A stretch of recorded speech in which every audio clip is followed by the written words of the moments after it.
मुनि के पास।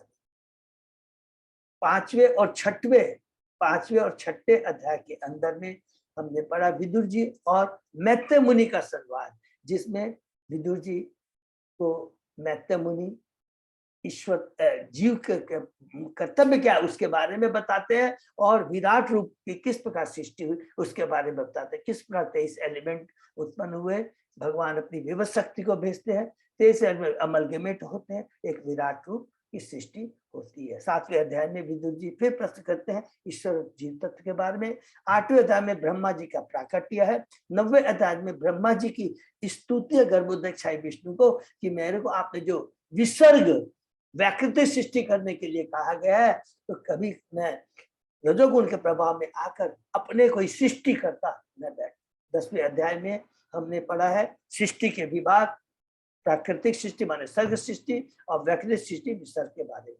11वें अध्याय में परमाणु से समय की गणना शीर्षक है, उसके बारे में हमने समय के बारे में, मनवंतर के बारे में, युगों के बारे में और कल्प के बारे में कहा। ब्रह्मा जी के एक दिन को कल्प कहते हैं। युगों के बारे में ब्रह्मा जी के एक दिन में 14 मनु होते हैं।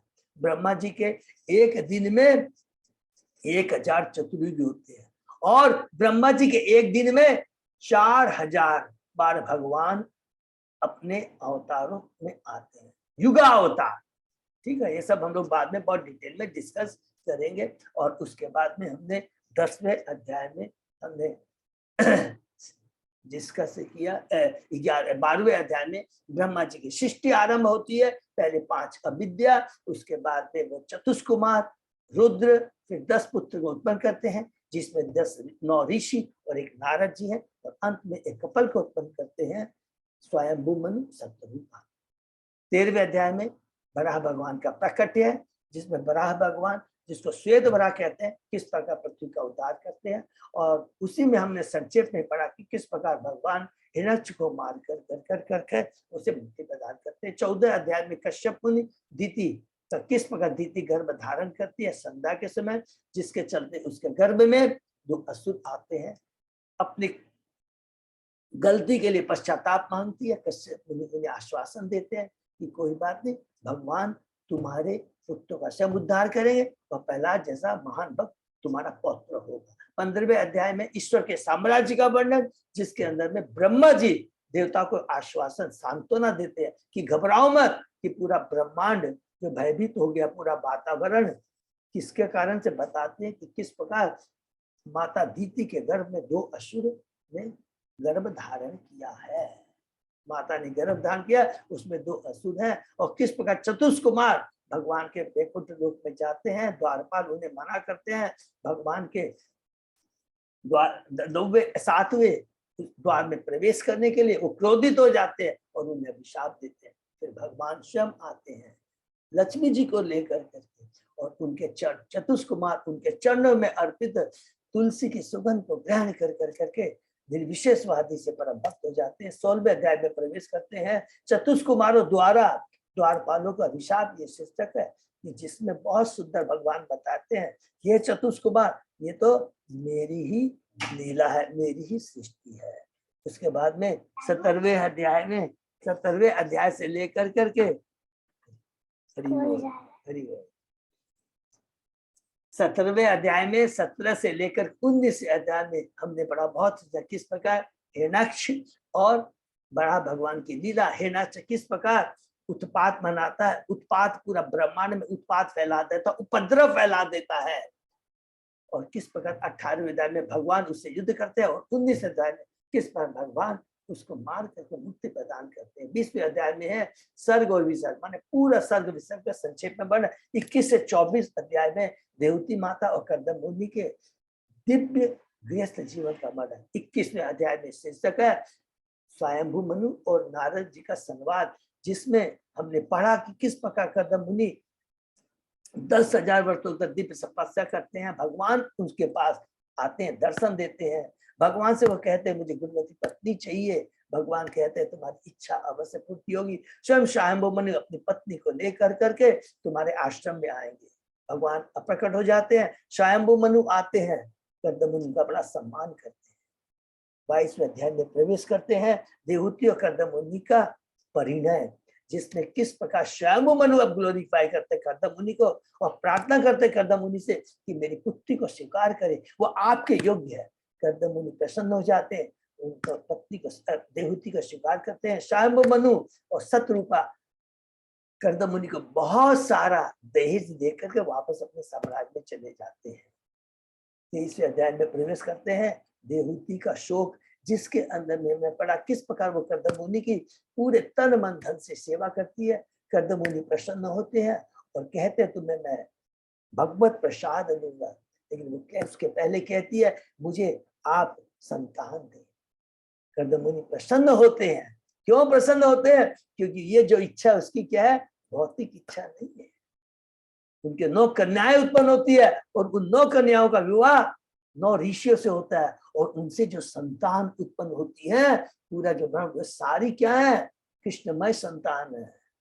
ये याद रखेंगे एक एक चीज। और अंत में देवहूति कहती है कि मनुष्य जीवन भौतिक भोग के लिए, मैंने अभी तक अपना पूरा जीवन केवल भौतिक भोग में बिता दिया है, मुझे आप मेरे दिव्य ज्ञान दीजिए, मेरी अज्ञानता संशय को आप नष्ट कीजिए।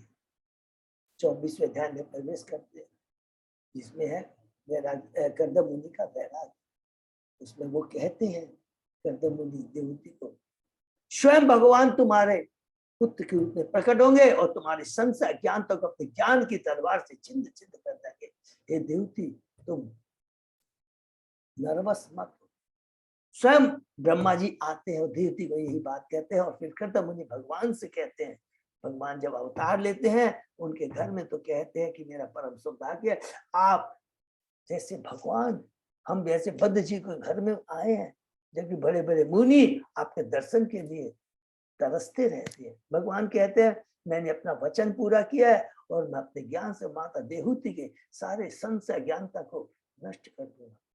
फिर हम प्रवेश करते हैं 25 अध्याय में, जहां से शुरू होता भगवान कपिल किस प्रकार देहूति माता को, देव माता प्रश्न करती है और भगवान कपिल करते एक एक प्रश्न का उत्तर देते हैं। याद रखेंगे 7 प्रश्न है देहूति के। शीर्षक है 25वां अध्याय कि भक्ति योग की महिमा। पहला प्रश्न करती है कि मैं और मेरा की ये दुष्ट चिंता, जो हमारी पूत चेतना है, बद्ध चेतना है, कलुषित चेतना है कि मैं हूं, मेरा की भावना से मैं जो ग्रसित हो चुकी है, इसको आप नष्ट कीजिए। भगवान कहते हैं इसके लिए मैं तुम्हें प्राचीन काल में मैंने जो ऋषियों को जो ज्ञान दिया था वो तुम्हें दूंगा। वो क्या है? कि तुम अपनी चेतना को जो कलुषित है उसको शुद्ध करना होता है। उसके लिए भगवान की भक्ति, और भगवान की भक्ति स्वरूप सिद्ध व्यक्ति के संग से करते ही हो सकते। तो फिर कहती है दूसरा प्रश्न कि मुझे किस प्रकार की भक्ति करनी चाहिए, तो कपिल भगवान कहते हैं तुम्हें तीव्र भक्ति करनी, भाव भक्ति करनी चाहिए। उसके बाद में हम लोग प्रवेश करते हैं 26वें अध्याय में, प्रकृति के मूलभूत सिद्धांत, जिसके अंदर में ईश्वर, प्रकृति और जीव के बारे में। ईश्वर परमेश्वर शाश्वत है, सर्वव्यापी है, उन्हीं से ये भौतिक जगत प्रकट होता है। भौतिक जगत में आते हैं, लीला करते हैं, लेकिन उसमें लिप्त नहीं होते। जीव मेरा, दूसरा जीव मेरा अंश है, शाश्वत अंश है, लेकिन भौतिक जगत में आकर करके 3 गुणों के प्रभाव से इसी को अपना कर्म क्षेत्र मान लेता है और मैं और मेरा की भावना से आई am the proprietor, controller, enjoy, इस दुष्चेतना से वो ग्रसित हो जाता है। और प्रकृति के बारे में बताते हैं कि ये भी मेरी प्रकृति कौन है, मेरी ही द्वारा ये उत्पन्न है, इसी से मेरी सृष्टि होती है। बहुत सुंदर, जो हमने पूरा डिटेल में पढ़ा था, ठीक है ना। प्रधान, महत्व, मिथ्यांकार, मिथ्याकार सतोगुण में होता है, रजगुण में तगुण होता है। इस प्रकार 23 के 28 एलिमेंट उत्पन्न होते हैं, विराट रूप की उत्पत्ति होती है। ये पूरा बताते हैं प्रकृति के मूल सिद्धांत। फिर हम 27वें अध्याय में प्रवेश करते हैं। बहुत ही सुंदर है प्रकृति का ज्ञान। इसमें इस जीव तत्व के बारे में हमने डिटेल में पढ़ा, बहुत ही सुंदर वर्णन करते हैं कि इस जीव क्या है, सूर्य के समान है। वास्तव में वो भौतिकता में फंसता नहीं है, वो 3 गुणों से प्रभावित होता नहीं, केवल उसे लगता है कि स्वप्न के समान है। ये आकर्षण है 3 गुणों के प्रति, माया इतनी प्रबल है। जब देहूति कहती है तो ये जो आकर्षण है जीव का 3 गुणों से, माया से, प्रकृति से, ये क्या शाश्वत है? बोलते नहीं, ये स्वप्न है। अगर भगवान श्री कृष्ण की भक्ति करते हैं, श्रवण कीर्तन स्मरण करते हैं, तो जीव ये मैं, मेरा, I am the controller, proprietor, enjoyer, इस रोग से मुक्त हो जाता है। जीव स्वतंत्र हो जाता है। बहुत सुंदर वर्ड बोलते हैं। दूसरा बोलते हैं दिव्य पद पर स्थित हो जाता है, और दिव्य पद पर स्थित होने से वो सदैव जागृत रहता है। जागृत का मतलब इसको ये याद हो जाता है कि I am not the controller, I am not the proprietor, I am not the enjoyer. और इस प्रकार दिव्य पद पर स्थित होकर करके कोई भी अष्ट सिद्धियों से प्रति कोई लालच नहीं होता है, न स्वर्ग की इच्छा करता है, न ब्रह्मा के पद की इच्छा करता है, केवल भगवान की दिव्य भक्ति में अपने को बनाए रखता है। ये प्रकृति का ज्ञान पड़ा। उसके बाद में हम लोग 28वें अध्याय में प्रवेश किए, भक्ति साधना के लिए भगवान कपिल के आधार, जिसमें हम लोगों ने मूल रूप से किसके बारे में पढ़ा? अष्टांग योग या ध्यान योग की विधि के बारे में पढ़ा। यम, नियम, आसन, प्राणायाम, प्रत्याहार, धारणा, ध्यान और समाधि। अब तो प्रत्याहार किस प्रकार अपने शरीर को स्वच्छ रख करके अपने इंद्रियों को, जो इंद्रिय विषय के प्रति आकर्षित है, उससे हटा कर करके धारणा माने भगवान का ध्यान करना, भगवान के रूप का ध्यान करना, पूरे रूप का ध्यान करना, उसको धारणा कहते हैं। और ध्यान में एक भगवान के एक एक अंगों का ध्यान करना। और जब एक एक अंग का ध्यान करते हैं तो जीव का भगवान के प्रति आकर्षण बढ़ जाता है और वो भक्ति से जुड़ जाता है। और उस प्रकार वो उसके आंखों से आंसू आते हैं और उसकी चेतना भगवान की चेतना से मिल जाती है।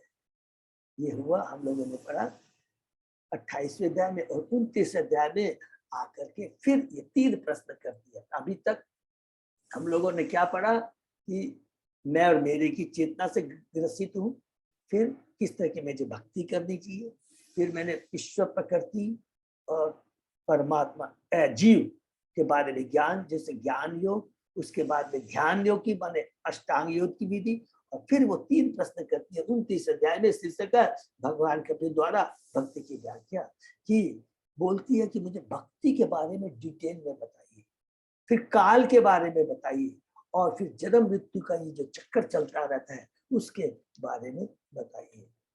फिर कपिल भगवान 3 तरह की बताते हैं कि जो भक्ति होती है वो 3 तरह की होती है, जिसे हमने पढ़ा। तमोगुणी, रजोगुणी, सतोगुणी, हमने डिटेल में समझा। रजोगुणी, तमोगुणी क्या होती है? जो ईर्ष्या के भाव से, क्रोध के भाव से, बदले के भावने से लिया जाती है। रजोगुणी कि मुझे और चाहिए, मेरी अपनी इंद्रियों को पूर्ति करनी। और सत्वगुणी में क्या होता है? अपने सारे कर्म को भगवान को निछाव कर देते हैं, जिससे हमें इस भौतिक जगह से माने 3 गुणों से ऊपर जाए, मैं मुक्त 3 गुणों से ऊपर माने मुक्ति प्रदान हो जाए। लेकिन उसके बाद में बोलते हैं निर्गुण भक्ति के बारे में हमने पढ़ा। निर्गुण भक्ति क्या है? 3 शुद्ध भक्ति जिसको कहते हैं शुद्ध भक्ति।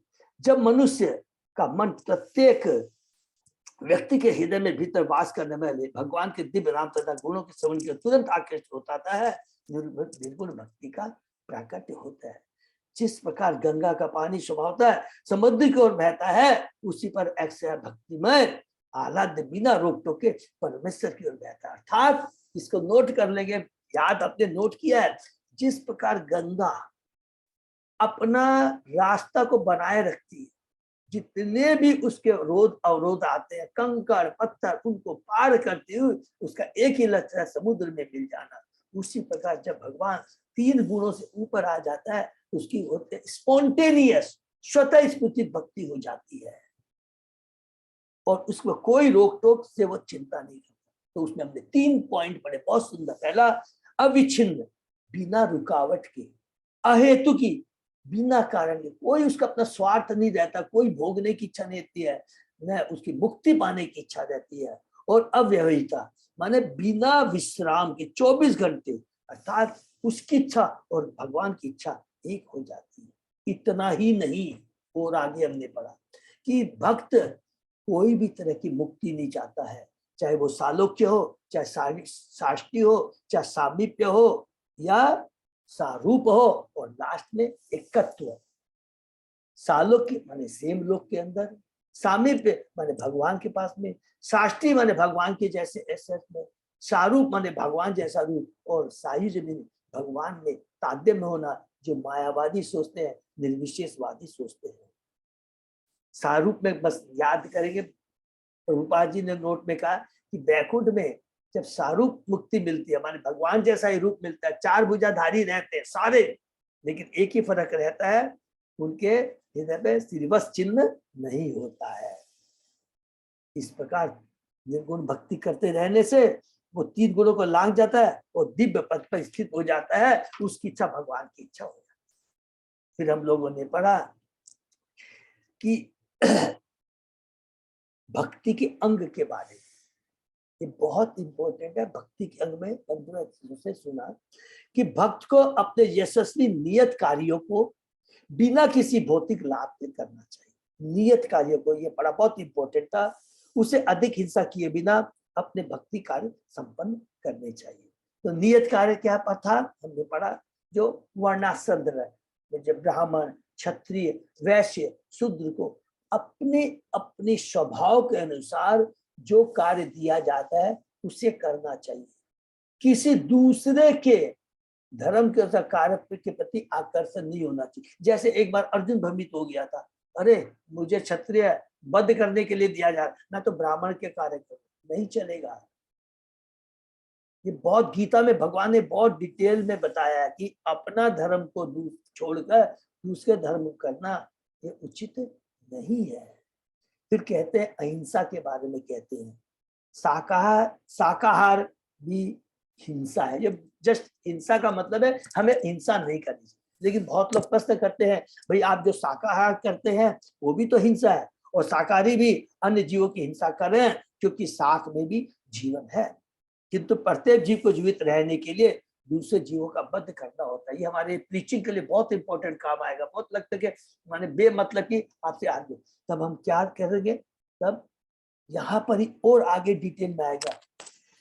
किंतु मनुष्य को चाहिए कि शास्त्र द्वारा अनुभूति जितनी आवश्यकता होती उतनी ही हिंसा करे, अर्थात हम ऐसी कोई वस्तु न खाए जो भगवान को अर्पित न हो। हम मनुष्य हैं, हिंसा नहीं करनी है, लेकिन उतने ही करनी है जितना भगवान आदेश देते। इसका हमने बहुत डिटेल में डिस्कशन किया था। तो भगवान ने कहा शाकाहार भोजन मुझे अर्पित करो, तो हम अर्पित करते हैं और भगवान का प्रसाद देते हैं। तो ये हिंसा का मतलब समझ, ठीक है, यहाँ तक पढ़ा। और उसके आगे और भक्ति के अंग हम लोग पढ़ेंगे, ठीक है। आज माने भक्ति के अंग के बारे में बात हो रही है। पहला क्या है, नियत कम करना चाहिए। दूसरा है उतने हिंसा करनी थी ये आवश्यक है, नंबर 1। नंबर 2 जो शास्त्र द्वारा अनुमोदित है। इसके आगे हम लोग पढ़ते हैं। ओम नमो भगवते वासुदेवाय, ओम नमो भगवते वासुदेवाय, ओम नमो भगवते वासुदेवाय। नारायण नमस्कृत्य नरं चैव नरोत्तमं देवी सरस्वती व्यासं ततो जयम् उदीरयेत्। नष्प्रायेषु भद्रेषु नित्यं भागवत सेवया भगवती उत्तम श्लोके भक्ति भवति नैष्ठिकी। आराधयो भगवान ब्रजेश तनय ततदाम वृंदावनम रमया काचित उपासना व्रजवधू वर्गेण्य कल्पिता। श्रीमद्भागवतम प्रमाणम अमलम प्रेमापुमतो महा श्री चैतन्य महाप्रभो मतम इदं तथादरो न पर। हरे कृष्ण कृष्ण कृष्ण हरे हरे, हरे राम राम राम हरे। कैंटो 3 अध्याय 29 शीर्षक भगवान कबीर द्वारा भक्ति की व्याख्या, श्लोक नंबर 16 है। अजय प्रभु 16 ही है ना? Okay, thank you. मत दिनस्य दर्शन स्पर्श पूजा स्तुति अभिवंदने भूतेषु मत भावनया सत्वेत असंगमेन च। भक्त को नियमित रूप से मंदिर में मेरी प्रतिमा का दर्शन करना चाहिए, मेरे चरण कमल स्पर्श करना तथा पूजन सामग्री एवं प्रार्थना अर्पित करना चाहिए। उसे सात्विक भाव से वैराग्य दृष्टि रखनी चाहिए और प्रत्येक जीव को आध्यात्मिक दृष्टि से देखना चाहिए। एक एक चीज इंपॉर्टेंट आध्यात्मिक दृष्टि से देखना चाहिए कि प्रत्येक जीव आध्यात्मिक है, सच्चिदानंद है और भगवान का अंश है। सात्विक भाव से वैराग्य दृष्टि रखनी चाहिए। सात्विक भाव से वैराग्य की दृष्टि की कोई भी चीजों के प्रति आसक्ति नहीं है। और किस प्रकार मंदिर में जाकर कर करके प्रतिमा का दर्शन, चरण कमल स्पर्श करना, पूजा सामग्री प्रार्थना अर्पित करना, माने भगवान को ग्लोरीफाई करना चाहिए। श्रवण कीर्तन स्मरण, मंदिर पूजा भक्त के कार्यों में से एक है। अच्छा, ये याद हम लोग रिपीट कर देंगे। जो रूप गोस्वामी ने भक्ति स्वामी शांति में जो 5 जो बताए हैं ना, देखेंगे प्रभु पाद जी ने इवन सारे भागवतम में मेनली उन्हीं पर जोर दिया गया है। क्या है? हरिनाम का संकीर्तन, भगवत भक्ति स्मरण, भक्तों का संग, चौथा क्या है? डेटी पूजा, पूजा करना, और धाम, धाम का दर्शन। तो यहाँ पर बता रहे भाई किस प्रकार हमें प्रतिमा का दर्शन करना चाहिए।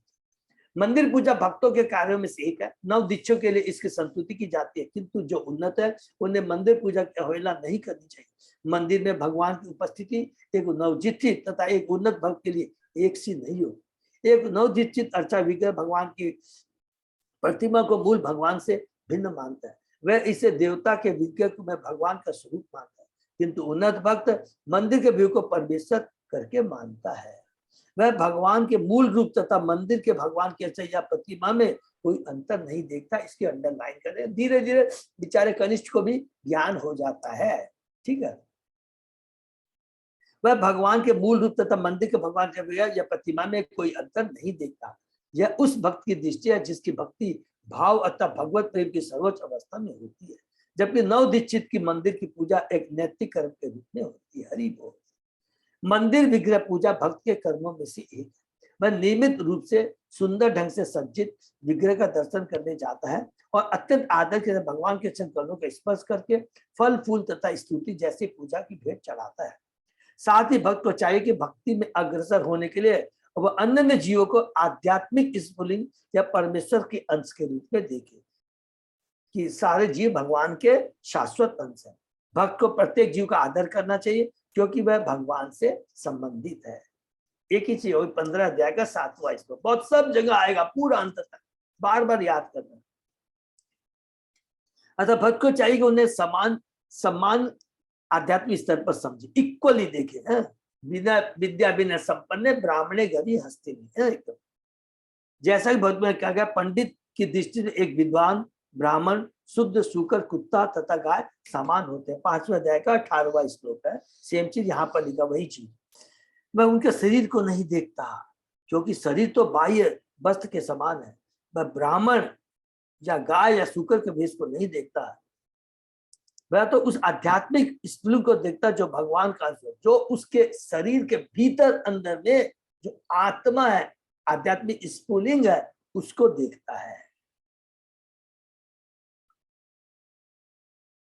यदि भक्त प्रत्येक जीव को भगवान के अंश रूप में नहीं देखता तो वह प्राकृतिक भक्त कहलाता है। वह पूर्णतः आध्यात्मिक परिचित नहीं होता, अपितु वह भक्ति की निम्नतम अवस्था में होता, माने उसमें भौतिकता है, किंतु वह प्रतिमा विग्रह के प्रति समस्त आदर प्रदर्शित करता है। ये हम लोग जब पढ़ेंगे ना, उत्तम भक्त, मध्यम भक्त और कनिष्ठ भक्त है, तो उसके बारे में ये डिटेल में हम लोग समझेंगे कि कनिष्ठ भक्त क्या होता है, मध्यम भक्त श्रेणी का क्या होता है, उसकी चेतना क्या होती है, और शुद्ध भक्त जो परम भक्त उत्तम भक्त जिसको होता है। विद्या बिना संपन्न ग्रामीण हस्ती, मतलब सबको एक दृष्टि से देखता है, शरीर को नहीं, वो उसके अंदर भीतर आत्मा को देखता है। बहुत सुंदर है। भक्त यद्यपि समस्त जीवों को आध्यात्मिक स्तर पर देखता है, किंतु हर एक की संगति करने के लिए लालायित नहीं है। इसको भी प्लीज अंडरलाइन करेंगे, बहुत इंपॉर्टेंट चीज है। जब हम लोग जो हिंसा की बात कर रहे थे ना, तो एक एक चीज को कोरिलेट करेंगे कि अलग अलग चेतना के अनुसार जीव होते हैं। देखना एक चीज है कि सब भगवान का अंश है, और व्यवहार करना एक चीज है। ये दोनों में अंतर समझेंगे। चूंकि शेर भगवान का अंश है, अतः इसका यह भी नहीं है हम उसे गले लगा लें, और चीज है तो उसकी चेतना के अनुसार उसे कैसे व्यवहार करना चाहिए। अंश तो भगवान का, क्योंकि आत्मा एक ही है, लेकिन हमारा व्यवहार किसके प्रति कैसा होना चाहिए, इसलिए ये बहुत इंपॉर्टेंट है। शूद्र के भी संग में आएगा, शूद्र, क्षत्रिय, वैश्य, ब्राह्मण, सब एक एक चीज का ये भागवत में बहुत सुंदर वर्णन, चीटी से लेकर के पूरा। हमें ऐसे व्यक्ति के मित्र बनाना, उसका सम्मान करना जिन्होंने कृष्ण भक्ति विकसित कर ली है। हरि बोल। तो भक्तों का संग क्या है, यही है। अन्य जीव असंदिग्ध रूप से परमेश्वर के अंश है, किंतु चूंकि उनकी चेतना अब भी प्रच्छन्न है, चेतना मुक्त नहीं है, डेवलप नहीं है और कृष्ण भक्ति विकसित नहीं है, मतलब उनकी संगति छोड़ देनी चाहिए। और भक्त भी तो भगवान का, उसके अंदर में जो आत्मा है भगवान की, तो आत्मा भगवान का ही तो अंश है, तो लेकिन उनकी संगति नहीं करनी चाहिए, वो अभक्त है। विश्वनाथ चक्र ठाकुर ने कहा कि वैष्णव होते हुए भी यदि किसी का चरित्र अच्छा न हो तो उसकी संगति से बचना चाहिए। इसको भी अंडरलाइन, एक एक चीज देखिए बहुत इंपॉर्टेंट है। यहाँ हम सारे भक्त हैं, बहुत डिटेल में कई दिनों से भक्ति कर रहे हैं, बिना हिचक के, अंधा विश्वास नहीं करना। वैष्णव है लेकिन अगर उसका चरित्र अच्छा नहीं है उसमें तो संगति छोड़ देनी चाहिए। हरे कृष्णा प्रभु जी। हाँ प्रभु, हाँ प्रभु, बोलिए प्रभु। प्रभु जी यहाँ पे एक छोटा सा कंफ्यूजन कई बार होता है कि जैसे अभी भगवत गीता में भगवान बोल रहे हैं कि भी जो मेरा भक्त है उससे अभी अगर उसकी कभी अवनति भी हो जाए, मैंने पतन भी हो जाए, तो भी उसे भक्त ही समझना चाहिए। हाँ और प्रभु, करनी चाहिए। बिल्कुल प्रभु। यहाँ पे अपने बोल रहे हैं कि भी जो भक्त है वो अगर उसका चरित्र अच्छा नहीं, तो दोनों में क्या डिफरेंस है, फाइन डिफरेंस क्या है? प्रभु आपको ये देखना है, बहुत सुंदर प्रश्न है, बहुत सुंदर है। हमारी चेतना, हम तीन भौतिक जगत में रहते हैं, हम इतने ज्यादा भक्त नहीं बने हैं। अगर किसी कारणवश से बहुत ध्यान से सुनेंगे कि अगर किसी वैष्णव गलत लाइन में पड़ जाए, मैंने जो कुछ भी है वो अभक्ति के कार्य कर रहा है, तो उसकी संगति नहीं करनी, लेकिन उसको उस दृष्टि से कि ये बेकार हो गया। याद रखेंगे वो भक्त है, वो किसी गुरु के आग में आकर के, उदाहरण आप सिंपली एक चीज का ले, एक एग्जांपल से अरुण प्रभु आपको पूरा समझ में आ जाएगा। कौन सा वो क्या उदाहरण था जो वैश्या का गमन करते हैं, क्या नाम है? हरिदास ठाकुर? नहीं नहीं नहीं नहीं, अरे प्रभु, अजामिल एकदम सभी। अजामिल के एग्जाम्पल समझ में आ जाएगा, वो भगवान का भक्त है, क्लियर है। लेकिन वो असंगति में आ गया, तो अब हमको उसको असंगति में नहीं जाना चाहिए, एकदम क्लियर है, क्योंकि असंगति में चला गया। लेकिन अजामिल ने जो भक्ति की है वो भगवान का भक्त है, उसकी भक्ति विनष्ट नहीं हुई है। तो भगवान कहते किसी कारण से वो गिर जाए तो संगति तो मत कीजिए, लेकिन ऐसा मत सोचिए कि उसकी सारी भक्ति बेकार हो गई, वो सारा बेकार, अभी भी उसको वो भक्त है, समय का प्रभाव है, और उस जब समय कट जाएगा तो पुनः वो भक्ति से जुड़ जाएगा। ये नोट कर लीजिए, जो एक बार भक्ति किया है गारंटी है कि वो सूनर और लेटर पुनः भक्ति से जुड़ जाएगा, तो वो भक्त है। दोनों में फर्क समझा दिया प्रभु, समझ में आया आपको? डिसरिस्पेक्ट नहीं करना, संगति से बचना है। डिसरिस्पेक्ट नहीं करना, और ये नहीं समझना कि अब आप भगवान का ये भक्त नहीं रहा। ये इंपॉर्टेंट, उसकी भक्ति पुनः जागृत होगी। और अजामिल जुड़ा, स्वयं विष्णु दूत उसके पास आए और लेके गए, यही भगवान बोलते हैं, ठीक है कि ना, कि ये गीता के 9वें अध्याय के 30वें श्लोक में भगवान बोलते हैं, तो भी उसे क्या है, भक्ति समझना चाहिए। That is the difference. और क्यों समझना चाहिए, अब इसमें भी और थोड़ा सा और डीप में जाते, यही जो भगवान का परम भक्त होगा, प्रभुपाद जी हैं, उनके लिए कोई प्रभुपाद जी उसके पास जाएंगे, अजामिल के पास, नित्यानंद प्रभु उसके पास जाएंगे, क्योंकि वो 3 गुणों से ऊपर उत्तम भक्त है, भगवान के सत्यावेश अवतार है प्रभुपाद जी। लेकिन हम जाएंगे, हमको नहीं करना, क्योंकि अभी हमारी क्या है, उस लेवल की भक्ति नहीं आया, और तीनों माया का प्रभाव पड़ जाएगा, हम भी हो सकता है कि उस संगति में पड़ जाए। इसलिए कहा गया है संगति छोड़ देनी चाहिए, लेकिन उसको ये नहीं बोलना चाहिए हमको कोई अधिकार नहीं है, ठीक है प्रभु। वो चीज के लिए सुपर जो लोग होते हैं, सुपर जो होते हैं भक्ति में आते हैं, प्रभुपाद जी को अधिकार है, हमको अधिकार नहीं है, तो हम लोग पढ़े थे कि उत्तम भक्त जो होते हैं वो एक स्टेप नीचे उतर के फिर वो भक्ति का प्रचार। यस, इसीलिए उत्तम भक्त क्या होता है, भक्ति करने के लिए वो अदरवाइज वो उत्तम भक्त के लेवल पर रहेगा, वो तो कभी प्रचार ही नहीं कर पाएगा। एग्जाम्पल हिप्पीज को जो प्रभुपाद जी आज हैप्पी बना दिए। वो खुद आज सोचिए, बहुत सुंदर एग्जाम्पल प्रभु ने कहा, वही आज हम जाते तो हम भी हिप्पियों के हिप्पी मिल जाएंगे, हिप्पी बन जाएंगे, उसी में आ जाएंगे। लेकिन जो एक लेवल का भक्त है, माने अभी हमने जो पढ़ा है कि भक्ति करते करते करते इस लेवल पे आ जाता है कि 3 गुण उसको टच नहीं कर सकते हैं, न रजोगुण तमो, अरे रजोगुण तमोगुण की तो बात छोड़िए, सतोगुण भी उसको टच नहीं कर सकता। आप सोचिए कितनी बड़ी बात है। हम तो रजोगुण की यहाँ बात करें कि उसको संगति छोड़ देनी चाहिए, तो उत्तम कोटि का भक्त तो इस लेवल का होता है कि वो सतोगुण भी उसको टच नहीं कर सकता। ये बहुत कितनी सूक्ष्म बात है, माने तीनों भौतिक जगत में कुछ भी उसको डिस्टर्ब नहीं कर सकता है। ये इसीलिए यहाँ पर क्या है कि संगति छोड़ देनी चाहिए, लेकिन उसको अनादर, उसको दूर, ये नहीं सोचिए बेकार हो गया, अब ये अभक्त हो गया, नहीं। भक्ति न में भक्ता परिस्थिति अपि चेतसु दुराचारो भस्ते माम। ये बहुत सुंदर श्लोक है, 90 अध्याय का 30वां श्लोक है कि तो भी उसे साधु समझना चाहिए। तो साधु का मतलब ये नहीं हो गया, साधु का मतलब भक्त, जो वैष्णव है वो साधु भक्त, लेकिन अगर वो गलत में लिप्त गया तो उसकी संगति छोड़ दी। ये हमारे लिए एग्जाम्पल है, शर्म नहीं करना है, चाहे मे भी वो ब्रह्मचारी हो सकता है, ग्रस्त हो सकता है, कोई भी हो सकता है। माया इतनी प्रबल है। ठीक है ना प्रभु? हाँ। विश्वनाथ चक्रवर्ती ठाकुर ने कहा कि वैष्णव होते हुए भी यदि किसी का चरित्र अच्छा ना हो तो उसकी संगति से बचना, भले ही वैष्णव के रूप में वह पूजित क्यों ना हो। ठीक है प्रभु, देखिए यहाँ पर लिख भी दिया है, भले ही वैष्णव के रूप में वो पूजित क्यों ना हो, वो वैष्णव है, भक्त है, लेकिन गलत आचरण में पड़ गया है, दैट इज टेम्पररी। इसको भी, इसमें एक चीज और ऐड कर लेंगे, this is only a temporary phenomena, क्योंकि भगवान ने एक चीज कहा है, न में भक्ता प्रणस्थिति। इन तीनों को कोरिलेट करके हम जब डिस्कस करेंगे तो पूरा हमको उत्तर मिल जाएगा। ठीक है ना? करेक्ट। हाँ। जो भी विष्णु को भगवान के रूप में स्वीकार करता है वह वैष्णव, हरि बोल। किंतु वैष्णव से आशा की जाती है कि वह अपने में देवताओं के सद्गुण, ये भी इसको लाइन नोटिस करेंगे, आशा की जाती है। ये देखिए प्रभु, उत्तर हमको और एक अच्छा से मिल गया कि वैष्णव भगवान को मानता है। 2 मिनट और लेंगे, उसने ये हृदय में ये डिसाइड कर लिया है, कोई उसको कंफ्यूजन नहीं है कि कृष्ण भगवान है, परम परमेश्वर है, इज द भुक्तारम जग तथा सर्वलोक महेश्वरम।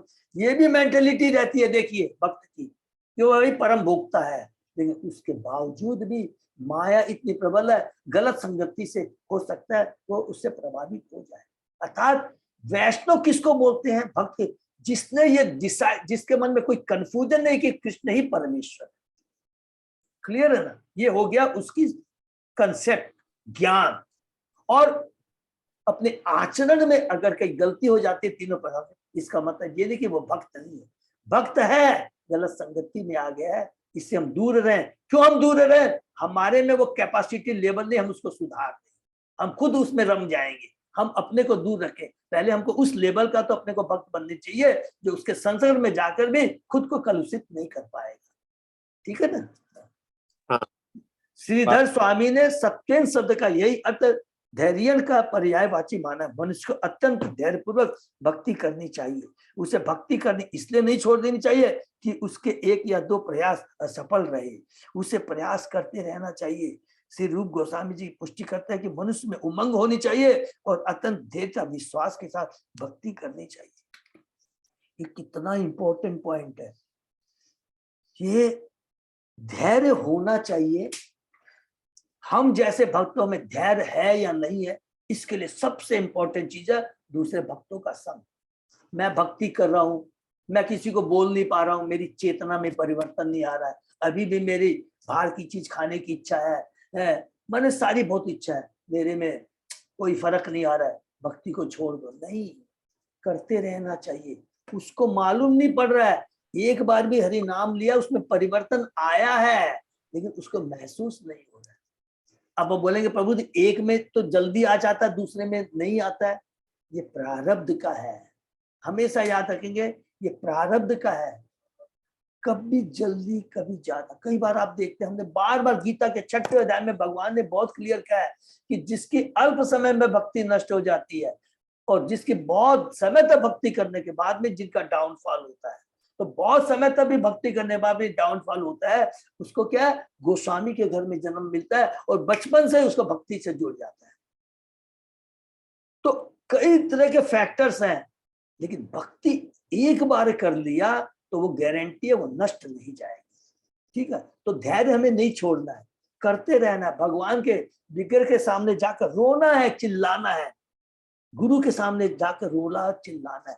इसीलिए देखिए बार बार मेरे को याद आ जाता है, बोले प्रभु आप एक ही बात याद करें, इसीलिए एक बार बहुत याद आ जाती है। और सारे शास्त्रों में जहां भी पढ़ता हूँ, चेतन चरितामृत, गीता भागवतम, एक ही कहते हैं, गुरु का आश्रय लेना बहुत जरूरी है।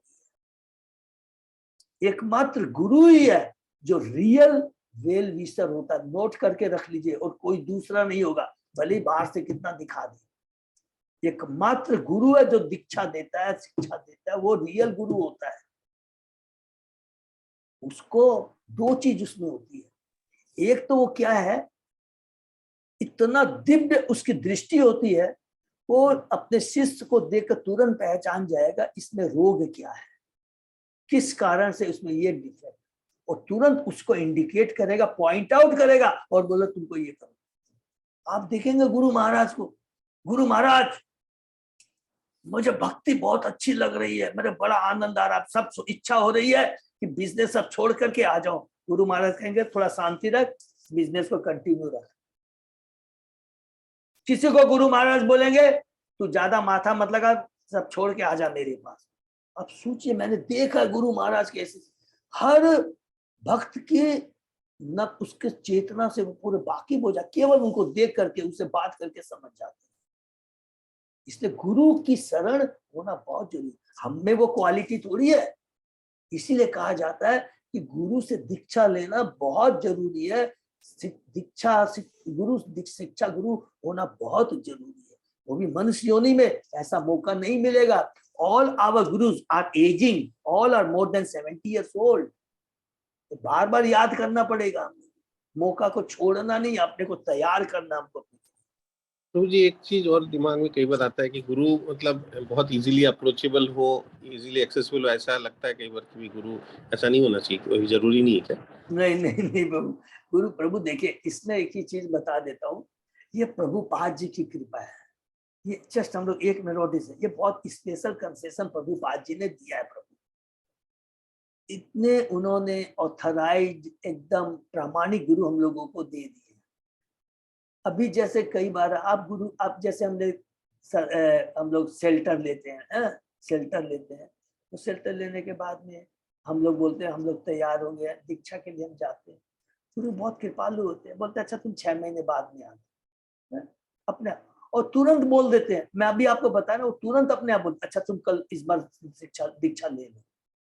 तो इजिली एसेसेबल जहां तक की बात है, तो देखिए ये तो प्रभुपाद जी ने ये अरेंजमेंट कर दिया। ठीक है ना अरुण प्रभु? ये इजिली है, ये माने ये बहुत डीप शब्द है, माने इजिली का माने वो गुरु विल डिसाइड, लेकिन हमारे को तो अपने को तैयार करना चाहिए ना। और गुरु इतना कृपालु होता है, प्रभु मैं लिख के देता हूँ, इतना कृपालु होते हैं, इतना दयालु होते हैं। चैतन्य महाप्रभु ने कहा कि चैतन्य महाप्रभु ने जब जगाई मगाई, अब सोचिए उसको, क्वेश्चन को याद करते हैं, इस लीला को, जगाई मगाई, इतने ऐसा कोई पाप नहीं था जो उन्होंने नहीं किया। जब उन्होंने नित्यानंद उनको प्रीच करने जाते हैं हरिदास ठाकुर के संग में, तो प्रहार करते हैं। जब चैतन्य महाप्रभु को मालूम पड़ता है तो चैतन्य महाप्रभु तुरंत आते हैं और उन पर अटैक करना शुरू कर देता, मारना, सुदर्शन तक निकाल देते हैं। तो नित्यानंद प्रभु उनको याद दिलाते हैं, हे प्रभु ये आपका कलयुग में जो अवतार हुआ है, आपका शस्त्र हरि नाम है। और चैतन्य महाप्रभु अंदर से बहुत खुश हो जाते हैं। वो खाली दिखाते हैं, वो ये लीला है कि मैं मारने जा रहा हूं, लेकिन मारने की इच्छा नहीं। हमको मालूम है कि मेरा भक्त जो नित्यानंद है, जो मेरे साथ में आया, उसको मालूम है इस कलयुग में। तो इस कलयुग में गुरु बहुत कृपालु होते हैं और बहुत जल्दी दीक्षा दे देते हैं। लेकिन बहुत ज्यादा कोई कारण होता है तो अवॉइड करते हैं। लेकिन इसका मतलब ये नहीं है कि तुम ये नहीं बढ़, हरि बोल, कभी ये नहीं बोलते अरुण प्रभु की तुमको दीक्षा नहीं मिली, तो सिंपली एक ही वर्ड बोलते हैं, ट्राई नेक्स्ट टाइम। अपने को तैयार करो। इसलिए मनुष्य में उमंग होनी चाहिए, धैर्य होना चाहिए और उमंग। कई बार यार मेरे को दीक्षा नहीं मिली है तो यार नर्वस नहीं होना है, धैर्य रखना है, उमंग होनी चाहिए, चेष्टा बनी रहनी चाहिए। ठीक है ना? आप हरे कृष्ण। हरे कृष्ण। यह विश्वास उत्पन्न करने के लिए कृष्ण मुझे अवश्य स्वीकार करेंगे, गुरु मुझे अवश्य स्वीकार करेंगे, क्योंकि मैं भक्ति कर रहा हूं। धैर्य अनिवार्य है। सफलता के लिए आवश्यक है कि विधि विधान से सेवा की जाए, क्योंकि जब कहते कृष्ण मुझे स्वीकार करेंगे तो उसका मतलब है गुरु मुझे स्वीकार करेंगे। क्योंकि चेतन चरितामृत में आया है कि कहते हैं कृष्णदास के विराट धातु, स्वयं कृष्ण ही गुरु के रूप में, अवतार के रूप में, भक्त के रूप में, प्रकाश के रूप में, अपनी शक्ति के रूप में आते हैं, स्वयं श्री कृष्ण। ठीक है ना? महताम बहुमाने न दीना नाम अनुकंपया मैत्र्या च एव आत्मतुल्येषु यमेन नियमेन यच। भक्त को चाहिए कि गुरु तथा आचार्यों को सर्वोच्च सम्मान प्रदान करते हुए भक्ति करे। उसे दिनों पर दयालु होना चाहिए और अपने समान व्यक्ति से मित्रता करनी चाहिए, किंतु उसके सारे कार्यकलाप नियम पूर्वक तथा इंद्रिय संयम के साथ संपन्न होने चाहिए। अपने समान व्यक्तियों से मित्रता करनी चाहिए। हमने बहुत बार डिस्कस किया, जो कि अभी अरुण को ये हो गया मध्यम श्रेणी का जो भक्त होता है। उत्तम का हमने डिस्कस कर किया, और जो क्या बोलते हैं जो प्रॉपर वर्ड कनिष्ठ, वेरी गुड साहब। कनिष्ठ जो भक्त होता है वो क्या है, उसकी चेतना धीरे धीरे, वो क्या करता है, मंदिर में तो जाता है और भगवान को तो मानता है, लेकिन बाकी जीवों के संग में वो कभी ये भगवान का भक्त नहीं है, ये जप नहीं करता, मैं शुरू कर दिया देखो ये जप नहीं कर, इस तरह का वो एटीट्यूड रहता है। लेकिन धीरे धीरे, और मध्यम ग्रेडी का भक्त क्या होता है, भगवान की अष्ट विद्या की पूजा करता है, नंबर 1। दूसरा, अपने समान के जो है, जो वैष्णव है या भक्त, उनको मित्रता करता है। जो बेचारे नीचे के हैं, जो अनजाने, अभक्त की बात नहीं करता है, जो अज्ञानी है उन पर कृपा करता है। और चौथा, जो मायावादी है, जो नास्तिक है, उनसे दूरता, डिस्टेंस बनाए रखता है। ठीक है ना? तात्पर्य, भगवत गीता के 13वें अध्याय में स्पष्ट रूप से कहा गया है कि मनुष्य को भक्ति करनी चाहिए और आचार्य बना करके ही आध्यात्मिक ज्ञान के पद पर अग्रसर होना चाहिए। आचार्य उपासना, मनुष्य को आचार्य की उपासना करनी चाहिए, क्योंकि आचार्य वह गुरु है जो वस्तुओं को उसी रूप में जानता है। गुरु को कृष्ण से चली आ रही शिष्य परंपरा होना चाहिए। किसी गुरु का पूर्ववर्ती उसका गुरु होता है, जो उसका परम गुरु और उसका भी गुरु होता है, और ये सब आचार्यों की शिष्य परंपरा बनाते हैं। जो कि मैं अभी डिस्कस कर रहा था कि हम लोग पाखंडी गुरु के चक्कर में नहीं पड़े जाए। मैं तो बहुत याद कर, बहुत मेरे को ये संतोष मिलता है कि ये प्रभुपाद जी की इतनी बड़ी कृपा है कि हम कभी पाखंडी गुरु के चक्कर में नहीं पड़ जाए, क्योंकि कलयुग है। लोग क्या है, किसी न किसी कारण से ग्रसित रहते हैं। मेरा बेटा पास पढ़ नहीं रहा है, गलत लाइन में चला गया है, पति की कमाई नहीं हो रही है, पर इस तरह की प्रॉब्लम्स आती है। तो उस समय क्या होता है कि जो पाखंडी लोग रहते हैं ना, पूरा उसका मौका फायदा उठाने के लिए तैयार रहते हैं और उसको कहता है ये यज्ञ कर लो, मैं तुमको ये इससे मिलवा दूंगा, तुमको ये जादू दे दूंगा, ये मंत्र दे दूंगा, कर करके उसको ठगने का प्रयत्न करते हैं। इसलिए प्रभुपाद जी की कृपा से आज हमको जो बोनाफाइड शिक्षा गुरु और दीक्षा गुरु दोनों मिल चुके हैं, उसका पूरा लाभ उठाना चाहिए। बड़ी आसानी से प्रभुपाद जी ने ये सारी व्यवस्था कर दी हमारे लिए। यहाँ संतुति की गई है कि सभी आचार्यों को सर्वाधिक सम्मान किया जाए। कहा गया है गुरुषु नरमति, जिसका अर्थ है गुरुओं को सामान्य व्यक्ति की भांति सोचते, गुरुओं को सामान्य व्यक्ति की भांति, किसी वैसे भक्त को किसी जाति विशेष का सोचना, आचार्य सामान्य के रूप में सोचना या मंदिर प्रथा को पत्थर काट धातु की बनी समझना निंदनीय है। हरि बोल। गुरु आचार्य ही माम जानाति, बहुत सुंदर 11वें कैंटो में आचार्य की भगवान श्री कृष्ण खुद उद्धव जी को बताते हैं, उद्धव गीता में आचार्य का क्या रोल होता है। वो साधारण मनुष्य से नहीं समझना चाहिए। नियम मान्य विधियों के अनुसार आचार्यों का सर्वाधिक सम्मान किया जाना चाहिए। भक्त को दीनों पर दयालु होना चाहिए। दीन का अर्थ ऐसा व्यक्ति नहीं है जो भौतिक रूप से गरीबी के शिकार है, अर्थात जिसको ज्ञान ही नहीं है कि मैं कौन हूँ, भगवान कौन है, भगवान से मेरा क्या संबंध है। वो दीन है, गरीब है, अज्ञानी है, उस पर कृपा करनी चाहिए। भक्ति की दृष्टि से व्यक्ति दीन है। कितनी बड़ी बात कह दिया। जो अरबपति पैसा भी है, सब कुछ है, बड़ी बड़ी क्वालिफिकेशन भी है, लेकिन जिसको मालूम नहीं है कि मैं कौन हूँ, भगवान कौन, भगवान से मेरा क्या संबंध है, वो भी आध्यात्मिक दृष्टि से दीन है। अर्थात आध्यात्मिक दृष्टि से जो दीन है उस पर कृपा करनी चाहिए।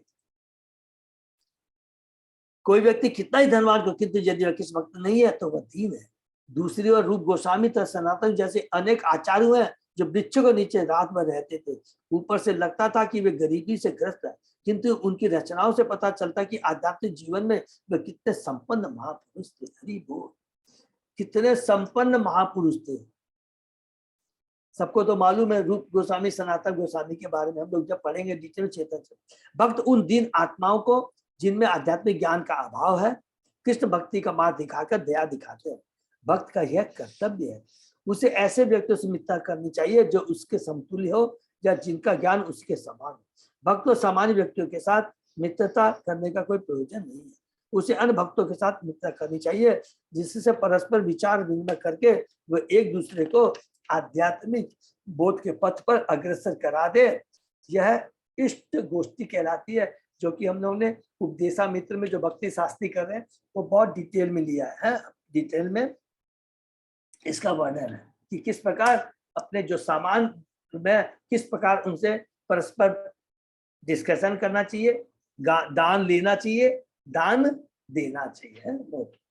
भगवद गीता में बोधयंत परस्परम, परस्पर विचार मत चिता मत ज्ञान बोधयंती पर, गीता के 8वें अध्याय का 9वां जो चतुर्थ श्लोक की गीता है उसका ये 9वां श्लोक है, ठीक है। उसमें ये लिखा है मत चिता मत गत प्राण। तो भगवद गीता में भोजनता परस्पर विचार से करने का निर्देश है। सामान्यतः शुद्ध भक्त अपना अमूल्य समय भगवान कृष्ण या भगवान चैतन्य का कीर्तन करने तथा उनके कार्यकलाप को विषय में परस्पर विचार करने में लगाते हैं। ऐसी असंख्य कृतियां हैं यथा पुराण, महाभारत, भागवत, भगवद गीता, उपनिषद, जिनमें भक्तों के विचार विमर्श के अनुकूल असंख्य विषय है। पारस्परिक रुचियों तथा समझ के अनुसार आधार पर व्यक्तियों के बीच मैत्री सुदृढ़ होनी चाहिए। ऐसे व्यक्ति स्वजाति कहलाते हैं। भक्त को ऐसे व्यक्ति से बचना चाहिए जिसके चरित्र का स्थिर मानदंड न हो, भले ही वह वैष्णव या कृष्ण का भक्त क्यों न हो। अपनी चेत दुराचारो, तो बात ठीक है कि उसे भी साधु समझना चाहिए, लेकिन अजामिल के एग्जाम्पल से क्लियर समझ में आते उनकी संगति नहीं करनी चाहिए। इसीलिए देखिए कई बार बोलते हैं, बहुत लोग सोचते हैं अरे यार इसको क्यों निकाल दिया, इसको ऐसे क्यों कर दिया, ये माने बहुत ही सीरियस। गुरु आचार्य जो लोग डिसीजन लेते हैं बहुत सोच समझ के लेते हैं, हमको उसमें ज्यादा दिमाग नहीं इंटरफेयर नहीं करना चाहिए, तो हमको पूरी बात तो मालूम ही नहीं। इसलिए हमको क्या है, हमारे गुरु आचार्य हमारे बॉस जो कुछ बताते हैं उसके अनुसार उनको मान लेना चाहिए। उसी में बुद्धिमानी है, उस तर्क वितर्क में नहीं जाना चाहिए, उनसे दूर रहना चाहिए। मनुष्य को चाहिए कि धीरे धीरे इंद्रिय तथा मन पर संयम प्राप्त करे, विधि विधानों का दृढ़ता से पालन करे तथा सम्मान स्तर वाले व्यक्तियों से मित्रता स्थापित करे। हरे कृष्णा। प्रभु क्या करें, ये श्लोक करें, एक श्लोक आप करते मुझे बड़ा है, होगा नहीं। नहीं होगा ना, बड़ा है इसलिए, क्योंकि प्रभुपाद जी के तात्पर्य इतने पावरफुल है कि हमको खुद ही हमको नहीं मालूम है कितना। तो यहाँ पर अभी हम लोग किस बार क्या डिस्कशन कर रहे हैं, भक्ति के अंग कि किस तरह हमें भक्ति के अंग माने पहले क्या है, अपने जो नियत कर्मों को करना चाहिए, आवश्यकता हिंसा करनी चाहिए, भगवान के विग्रहों की पूजा करनी चाहिए, किस तरह हमारा वैष्णव के प्रति अवैष्णव के प्रति आचरण व्यवहार होना चाहिए। ये बहुत जरूरी है। हम हरि नाम तो कर रहे हैं, लेकिन क्या है, दवा तो ले रहे हैं, उसके बाद में क्या है, हम लोगों ने पढ़ा है ना कि सर्टेन जो रूल्स रेगुलर उसको भी जरूर पालन करना चाहिए। हरे कृष्णा। हरे कृष्णा। दंडवत प्रणाम प्रभु जी। और ये जो भी अभी पढ़ रहे हैं ना, बहुत प्रैक्टिकल जीवन के लिए बहुत जरूरी है। आज हमारे जीवन, कई बार हम लोग कंफ्यूजन होते हैं, तो यहाँ पर प्रभुपाद जी की कृपा से सारा उत्तर हमें मिल गया है। कोई कंफ्यूजन नहीं है 1% भी। कभी भी नहीं सोचेंगे ये क्या हुआ, ये नहीं। हमें भक्ति करनी है, गुरु के गाइडेंस में। आज प्रभुपाद जी ने, गुरु महाराज ने ये भक्ति क्लास क्यों किया है? हमारे लीडर के ऊपर में सर्कल नंबर है, उसके बाद में सारे हैं, बहुत चीजें हैं। तो ये सारी चीज के एक पूरा चैनल है, एकदम ऑर्गेनाइज, माने प्रॉपर चार्ट है, हियरार्की है। तो इसको हमको कर करके खाली भक्ति में लगे रहना है, ठीक है ना। तो क्या होगा कि हम लोग कंफ्यूज्ड नहीं होंगे, मन में क्या है, डुअलिटी नहीं आएगी, अरे ऐसा क्या हो गया, ये क्या, नहीं, हमें खाली भक्ति करना है, ठीक है ना। हरे कृष्णा।